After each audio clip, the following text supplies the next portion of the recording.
What's up, guys? Welcome back to another video. It's Joe talking about the Kansas State Wildcats in the transfer portal, and we've got a big splash today. We have got a big piece of news where we haven't had much for a long time. Since the whole Mo Wiggy, Joe Toussaint situation a couple of weeks ago, we haven't really had much news in terms of the basketball transfer portal. Today we do. Today we absolutely do, and let me preface this by saying it's not guaranteed. I'll go into details on that in a second, but we saw a cat signal from just about everybody. While the guys are on the trip in Israel, we got an official cat signal, basically signaling that someone is coming to commit to K-State, whether it be a high school player or a transfer portal player. I think everybody has a reasonably good assumption that it's Quez Glover at this point, the guard from Samford. I'll talk about him a little bit more going forward, but I do want to mention before we get into this, we're like 19 subscribers away from 1,000 at the time of recording this, and we are closing in on that gap. And once we do hit that threshold, I'm going to be giving away a lavender quarter zip like the one I'm wearing now. So if you're interested in getting your hands on this, go ahead and consider subscribing. But on the channel, we talk all things K-State, so if that's something you're interested in, be sure and stick around. We always appreciate having as many people here as we can. But let me start off by looking at Quez Glover's 247 Sports page. Now, coming out of high school, I believe he was in the class of 2018, committed to Florida and played down there for 2 years. Ended up entering the transfer portal, bouncing around a little bit, goes to Samford with the Bulldogs and puts on a show. I mean, he goes from, a guy averaging 4 or 5 points at the Division I level to immediately just lighting up the score sheet for the Samford Bulldogs. So like I mentioned, Division I level, started off with Florida.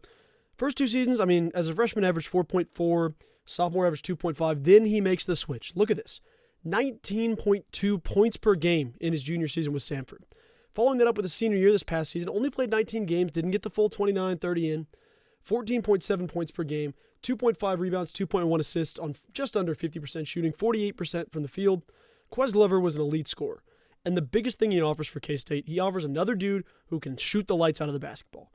I'm not going to mess around and say he was a great shooter earlier in his career, but it's something he developed into a strength now. Starting off in the 2019-2020 season, he averaged 24% from three, not a very good percentage from the stripe by any means. Sophomore year, 25%, didn't take much of a leap there, but the big jump came junior year. Obviously, when you go from averaging 2.5 points to just a hair under 20, you're going to see some jump in just about every number on the board. Ends up shooting 30.8%, still not a high percent shooter, but senior year, this past season, 37.8% from three. And it would not surprise me to see that go up to 40 under Jerome Tang. In terms of the transfer portal, you saw it with Desi Sills. You saw it with a couple guys last year that came in. Cam Carter's a great example of that. There's people that have joined the team already in the first year of the program that turn their entire collegiate careers around just in one season. You saw him develop 2 guys into NBA athletes with both Marquise Noel, Keontae Johnson. And I'm not going to sit here and say that Quez Glover immediately fits that role or is an NBA caliber player, but what he is a talented scorer, and that is one of the biggest needs we have in the portal. He's an experienced guy. He's got a chunk of games played in his career. I believe over 1,000 points scored. It's pretty close to that number. If not, he steps into Manhattan, and I don't know what exactly his role with the team will be. I don't expect him to immediately have a day one starting job, but also I could see him working into that role. Obviously, you get a guy that's anywhere from 15 to 20 points. You kind of want him on the court, whether it be a lot of minutes like a Desi Sills situation where he wasn't a starter, he was kind of a 6-man for the start of the year, then transitions into that starting role as the season continues. I just don't know what we're going to get from Quez Glover right now. He's a bit of a question mark, but not because of his talent, not because of his skills. He's bringing a lot of experience, a lot of veteran presence to the locker room.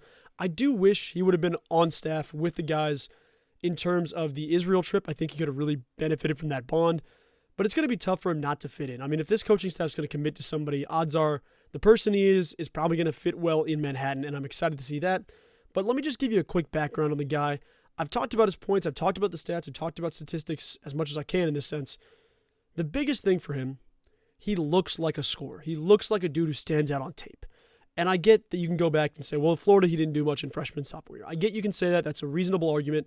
But I think it takes time for guys to develop at this level. It's not something that you can quickly just step into and be the dude. It's also important to note that in his freshman year and sophomore year, combined between the two, he averaged about 10 minutes over that. So it's not like he's going to be lighting up the scoreboard in 10 minutes.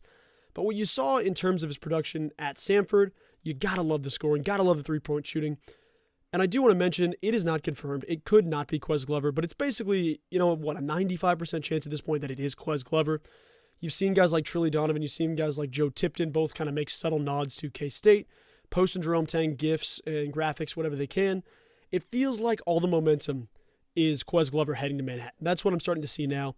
The guys are still on the Israel trip for a little bit, so I don't know what the timetable on the actual announcement will be like. But all I know for now is K-State has another dude on the way, and that's the biggest thing to focus on. I know there's going to be some people that maybe don't love the move somewhere along the way because that's just how sports works. But he's a good addition. He's a solid addition. Having a guy that's averaged 20 in his career join K-State, that's huge. If you can tap into a little bit of that production, if you can get, 12 points a game, 10 points a game, be a solid Desi Sills type player, I think that's a great get. And Jerome Tang mentioned he wants another senior guard on the roster, and he does want another big in the portal that can defend. We'll see what happens on that front, but this will be one of K-State's last 2 remaining scholarship spots. If it's Quez Glover, I am so stoked to see it. If it's not, then I'll make another video and talk about who I believe it will be, but I'm pretty sure it's a safe bet to say Quez Glover is going to be a Wildcat, and he's headed there here this season before the fall starts up. But guys, I just wanted to get on here and make a quick video. I didn't want to talk a ton because I didn't have a ton of information to go off of, but this is a great get for Jerome Tang. I mean, this is a great guy to join the roster, and I think he improves K-State. While he doesn't turn us into some national championship contender immediately, this roster has that type of an upside that could work its way into that and surprise a lot of people. And I think Quez Glover fits that mold incredibly well. 6-foot guard. He's not a giant dude, but he's going to step in and fill a similar role to, what Tyler Perry's going to offer to the team or what Marquise Noel's offered to the team in the past. Obviously at a smaller sample size because we don't know what that'll look like in terms of minutes with either a backup point guard spot or a 2-guard spot, kind of fighting with Cam Carter in that role. It'll be an interesting development to follow, but I am so excited to see some action on that front. But that's going to do it for the video, guys. I really appreciate you guys watching. I know it wasn't a ton of information to throw at you today. I will link the transfer portal video showing off highlights from Glover's time with Samford in the comment section below. So if you haven't seen that, go ahead and click that down below. I appreciate you guys watching. Thank you so much for all the support, and I will talk to you guys in the next one. Go Cats.